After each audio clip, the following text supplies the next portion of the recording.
Ayan, gawa muna tayo ng anato oil.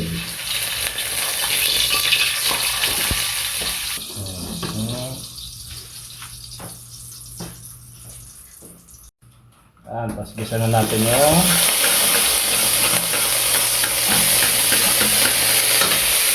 sibuyas bawang. Tapos, pag okay na, lagyan na natin yung giniling.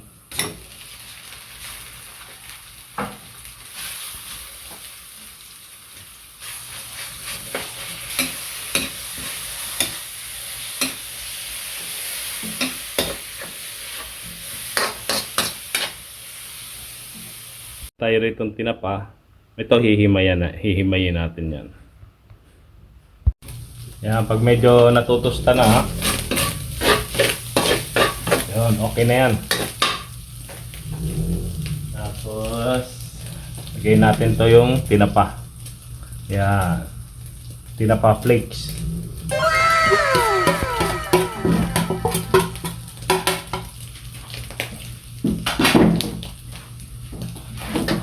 Yan, tapos lalagyan natin ng hibi.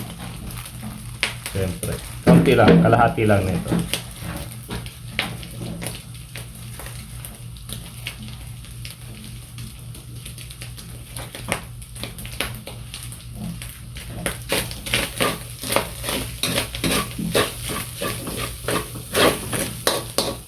Tapos meron tayo rito chicharon.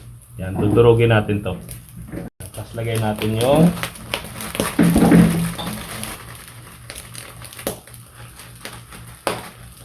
lagyan natin ng tubig. Yan, tapos lagyan natin ng shrimp cubes. Isa lang. Yan, pag kumukulo na, dagdagan natin ulit ng kulay.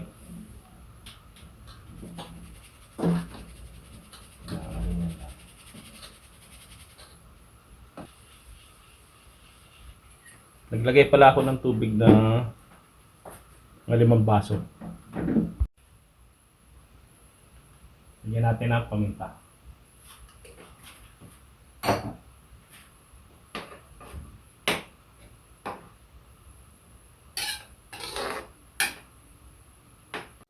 Yan, tapos gumawa tayo ng slurry. Yan, para lumapot lang ng kaunti yung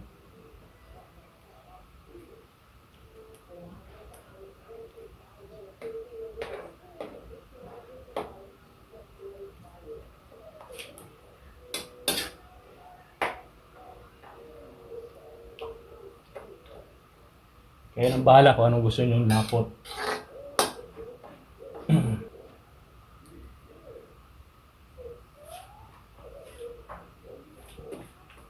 Yan, sa akin okay na itong ganito.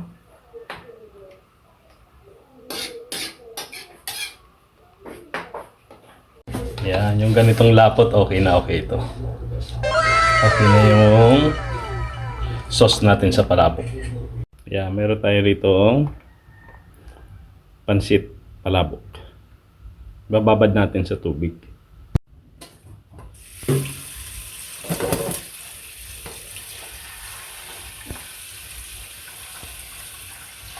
Yan.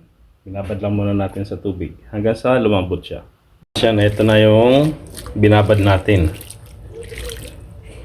So, i-strain muna natin.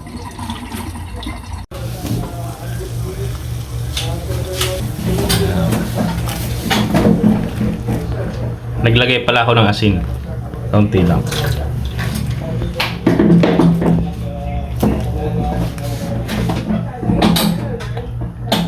Palabok noodles.